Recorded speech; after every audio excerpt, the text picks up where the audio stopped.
रामपुर नामक गांव में माया नाम की एक लड़की रहती थी। वह बहुत ही सुंदर थी। उसकी सुंदरता ही उसकी जान की दुश्मन बन गई। जब भी वह घर से बाहर निकलती, गांव के मनचले उसे छेड़ा करते थे। रोज रोज छेड़छाड़ की वजह से वह इतनी परेशान हो गई थी कि एक दिन उसने अपनी जान देने की सोची। वह सड़क किनारे जाकर तेज रफ्तार कार के सामने कूदने ही वाली थी कि तभी वहां एक सुमित नाम का लड़का आकर उसे बचा लेता है। यहाँ सब घटनाएं एक पेड़ पर बैठी चुड़ैल देख रही थी। अरे वाह, ये कितना नेक इंसान है। मैं तो इसे कैसे भी हासिल करके रहूंगी। फिर वहाँ चुड़ैल एक सुंदर स्त्री का रूप बनाकर सुमित के पास जाती है। अपने प्यार के जाल में फंसाकर सुमित से शादी कर लेती है और कुछ दिनों बाद ही उनके घर एक लड़की का जन्म होता है। देखो ना रेशमा, हमारी बच्ची कितनी प्यारी लग रही है, एकदम परी है। हाँ जी, बिल्कुल आप पर ही गई है। रेशमा की बच्ची दूसरे बच्चों से अलग थी। वह बहुत ही तेजी से बढ़ रही थी। उसकी उम्र के बच्चे उसके आगे बोने नजर आ रहे थे। तभी रेशमा मन ही मन सोचती है कि यदि गांव वालों को इस बात का पता चल गया कि यह लड़की एक चुड़ैल की बेटी है तो वहां तो इसे खत्म ही कर देंगे।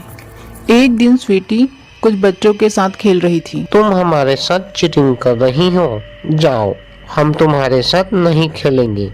ऐसे कैसे नहीं खेलोगे? मैं तुम्हें कहीं नहीं जाने दूंगी। मम्मी मम्मी, देखो ना, ये स्वीटी हमें मार रही है।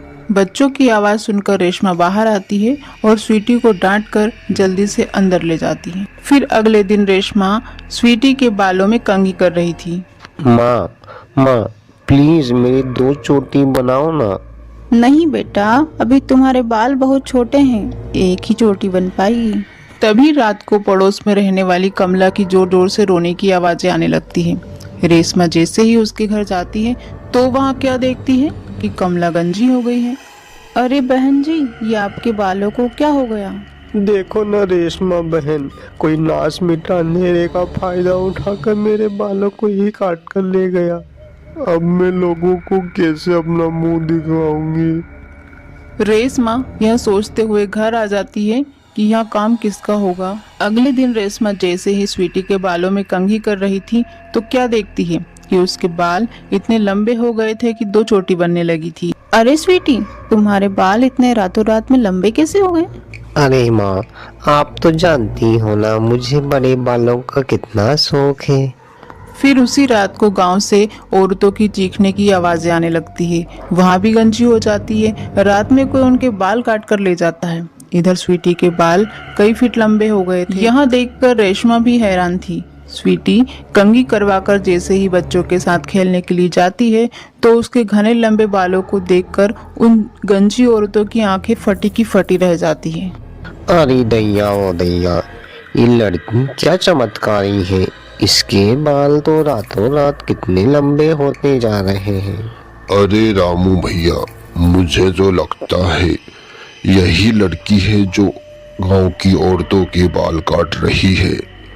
हमें कुछ करना होगा, नहीं तो पूरे गांव की औरतें गंजी हो जाएगी। तभी गांव वाले प्लानिंग करके रात में उसे मारने के लिए सुमित के घर जाते हैं।